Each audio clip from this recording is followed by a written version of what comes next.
Diputado Kaiser. Gracias, señora presidenta. Tengo entendido, según la cuenta, que nos habrían llegado las actas del Consejo de Derechos Humanos. Eso dice el oficio. Ah, tiene razón. Exacto. Pero pero se discutió. No, dice que Dice que no. Es decir, no se discutió el caso y no se discutió tampoco iniciar una querella. Exacto. yo le voy a apuntar el documento en cuestión, que es más extenso. Ok. Ahí pueden venir los criterios. Y No vienen los según- criterios porque se los vi, son como 7 u 8. Son principios, digamos, y los enumeran. Pero la conclusión De del acuerdo. documento dicen lo que ahí se indica. Vamos a punto paro, ¿no?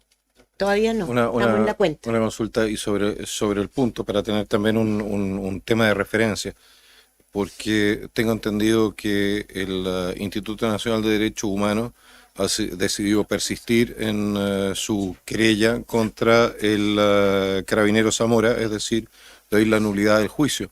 Y si nos pudiesen hacer llegar las actas de la discusión en que se tomó esa decisión. Muchísimas gracias, señor presidente. ¿Le parece que lo veamos en cuenta porque no está directamente relacionado, en varios, perdón, no está directamente relacionado con esto? Presidenta, sin perjuicio que aún no reviso la información que habría remitido el Instituto Nacional de Derechos Humanos, hay en definitiva una voluntad del INDH de señalar que no se habría siquiera discutido la presentación de querellas respecto del crimen del señor Ronald Ojeda, ¿cierto? Ronald Ojeda tenía una calidad especial en nuestro país. Entiendo que estaba en calidad de refugiado político en Chile. Y el refugio político implica el resguardo por parte del Estado respecto de una persona. Entonces, cuando el Estado no está resguardando la seguridad de una persona que termina siendo secuestrada y asesinada, creo que sí hay una vulneración a los derechos humanos por parte del Estado en no entregarle seguridad a esa persona. Por tanto, Presidenta, solicito el acuerdo de esta comisión, porque esto no es una decisión que no pueda retrotraerse o que no pueda discutirse al interior del INH. Entonces, quizá oficiar al Instituto Nacional de Derechos Humanos para que evalúen la posibilidad de presentar una querella por el secuestro y posterior crimen de Ronald Ojeda en nuestro país en su calidad de refugiado político. ¿Hay acuerdo en la comisión? Yo no estoy de acuerdo. No estoy de acuerdo porque no porque esté en contra, pero tengo la impresión de que eso cae en el ámbito en materia penal, porque la obligación de proteger recae sobre todos los chilenos, incluso chilenos y extranjeros que estén dentro del territorio nacional. Y cuando se produce un delito es por el camino penal. Entonces creo que estamos haciendo una suposición respecto de que en ese caso, por temas de derechos humanos, que sería para cualquier chileno, se tendría que presentar una querella. Sí. Presidenta, entiendo lo que usted plantea, pero ahí nos encontraríamos en una situación de un delito común. Efectivamente, el Estado debe resguardar la seguridad de todos los chilenos y sabemos que todos los días hay delitos graves en nuestro país en los cuales no se concluye que hay una vulneración de derechos humanos por parte del Estado por no garantizar su seguridad. Pero creo que este caso tiene una arista particular, porque la condición en la que se encontraba Ronald Ojeda en Chile no era la de cualquier ciudadano o persona del extranjero que está en el país, sino que tenía una condición especial, que era la condición de refugiado político. Y cuando alguien tiene la condición de refugiado político, yo presumo que el Estado de Chile tiene que tomar acciones para garantizar la seguridad del refugiado político. Entonces, mi preocupación es si el Estado tomó las necesarias medidas para proteger la seguridad de Ronald Ojeda en su calidad de refugiado político. Si eso no ocurrió, eventualmente podríamos estar en presencia de una vulneración de los derechos humanos por parte del Estado a no resguardar la seguridad de quien estaba en riesgo en su seguridad. Entonces, Presidenta, lo que me preocupa es que ni siquiera se discutió al interior del INDH la posibilidad.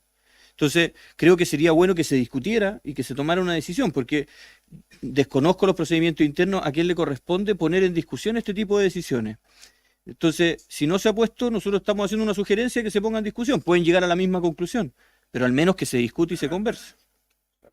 Diputada Pizarro, diputado Kaiser y después yo. No, solo dos cosas.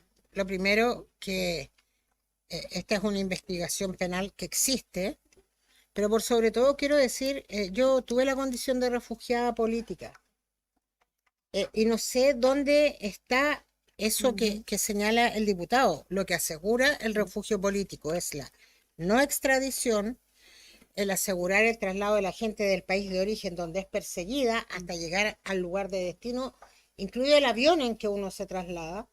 Y cuando llega a ese lugar es dar un tiempo, te recogen y te dan un tiempo de adaptación, pero tú luego sigues tu vida.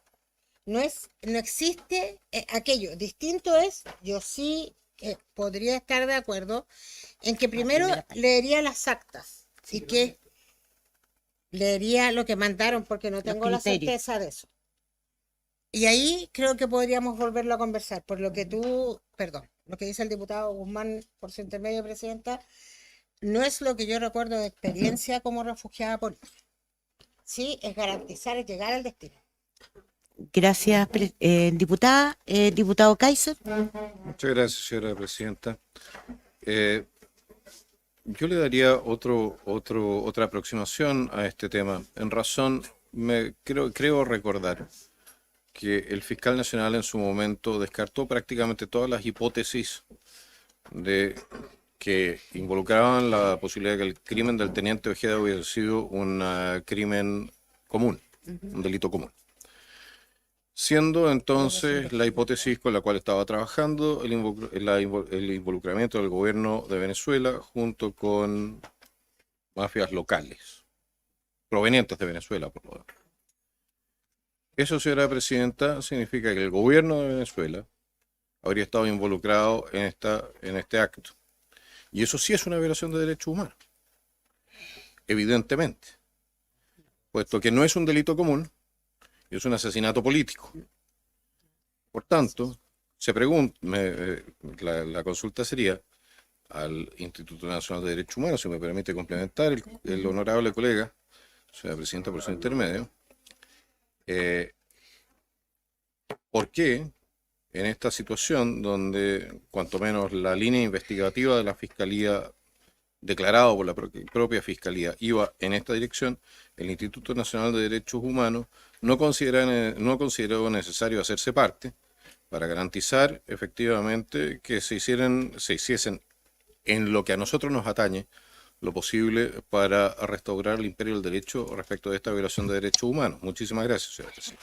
La línea de temas con el INDH, pero vamos a incorporar este tema también. Lo que sí pido es que efectivamente se lea lo que mandó el INDH, porque al calor de eso se pueden hacer las preguntas la próxima semana. Diputado Kaiser. Muchas gracias, señora presidenta. Hacer presente que de acuerdo con la aproximación de nuestra Corte Suprema, la legislación internacional respecto de lo que es la protección de los derechos humanos y de hecho su aplicación universal ha sido reconocida cuanto menos en una serie de casos donde se ha aceptado la extradición de nacionales a países extranjeros para responder por delitos de esta índole. Existiendo entonces jurisdicción en esta materia, existiendo jurisprudencia, disculpe, en esta materia, ya no puede el Instituto Nacional de Derechos Humanos plantear que no le cabería responsabilidad en este punto. Primero. Segundo punto, dado que el delito se cometió en Chile, incluso si no existiese Chile no hubiese reconocido la aplicación general de la legislación internacional, o sea, la aplicación universal, igual tendríamos un interés local y nacional al interior de lo que sucede dentro de nuestras fronteras por parte de estados ya no amigos. Muchísimas gracias, señor presidente. Gracias, diputado. Creo que hay una confusión en términos del principio de universalidad y lo que es la jurisdicción universal. Efectivamente, los tratados internacionales en materia de derechos humanos son universales. El principio de jurisdicción universal debe estar incluido dentro de la Constitución. No está incluido dentro de la Constitución en Chile, ni siquiera en términos solo por la vía de los tratados internacionales y del Estatuto de Roma, y en ese caso es respecto de delitos de crímenes de lesa humanidad o crímenes de guerra.